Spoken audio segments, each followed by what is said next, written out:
Hi, agents. Let's talk about loan assumptions. We're starting to see them come back around again. It's been quite a few years for myself, but they are back full circle and the form has been updated. So make sure that you look at the bottom of your loan assumption form or at the top, and it reads 11/07/22 for the new date.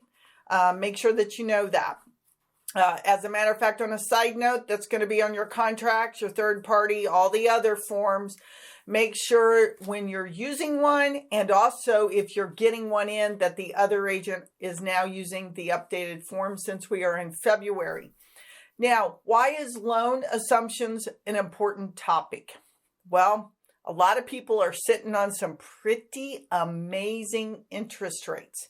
So here's some things that you may need to know. Conventional loans are typically not assumable. Rare occasion they may be, but typically they're not. FHA and VA, highly assumable, but you need to know some things about them. Like a VA loan, the other person, if they are not a veteran, can assume the loan, but the veteran's entitlement is tied up. Now, that may be a portion of it is tied up. They'll need to check with VA about what remaining they have left if they let a non-veteran assume it. Doesn't have to be a veteran, but it's better for them if it is, because then they get their full entitlement back. The other thing that you need to know about loan assumptions today is that they are taking 45 on the fast side, but you better plan on almost 90 days to get that closed. I know we've experienced some of those in our office already, and it's taking almost 90 days. So very important that you plan accordingly, and everybody has time for that. But also make sure that in those assumptions that you're having that discussion with the fact that, there is going to take time, and if they're not a veteran, what the consequences are, and they can call and check on how much entitlement they'll have left. Otherwise, that entitlement is tied up until that loan is paid off. So let's talk about that new addendum. What are some things that you need to know? First one is the seller has a right to ask for credit documentation. I personally would want to know that buyer is pre-approved before I, the seller, ever look at their credit or their financials or anything like that. I think a pre-approval would be great. And the lender is going to have to approve them as well. And they will go through the normal process of having to submit all the documents for the assumption to take place.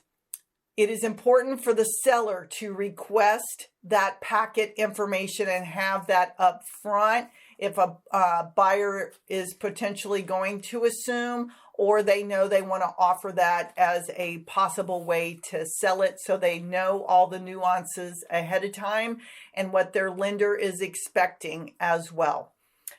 Important to know, and very important actually to read through this assumption addendum, is buyer's credit approval. If the credit documentation that the seller asks for is not provided, the seller can terminate. Also, it's important to know that if the documentation is not provided to the seller can terminate and keep the earnest money, which is a little different than all of our other documents. Also, once the seller gets all the information, they have a right to terminate for any reason due to that information within 7 days. So very important that you read paragraph B, buyer's credit approval. Then you need to know the terms of the loan in which they're going to assume. So you want a correct payoff amount, and then to know exactly what their interest rate is, not a I think it is. The loan assumption terms you'll fill in consent by the note holder. This is very important because of the fact that they need to approve whether the loan can be assumed or that person can assume that loan or not. And the seller also wants to make sure that they get a vendor's lien and deed of trust to secure the assumption. It'll be required. And then also have the discussion about the tax and insurance escrow. That is typically transferred to the buyer, so you'll need to make sure you have the discussion on how that gets reimbursed to the seller. Other than that, just note that if it's not a regular assumption and you're doing other things like wraps and so forth, there are due on sale clauses, and the loan assumption addendum does have a notice about that. So that sums it up. On a side note, we've also done solar panel assumptions very successfully. And again, that actually happened faster than getting full loan approval in a typical 30 days. But that seller needs to be on top of the solar company.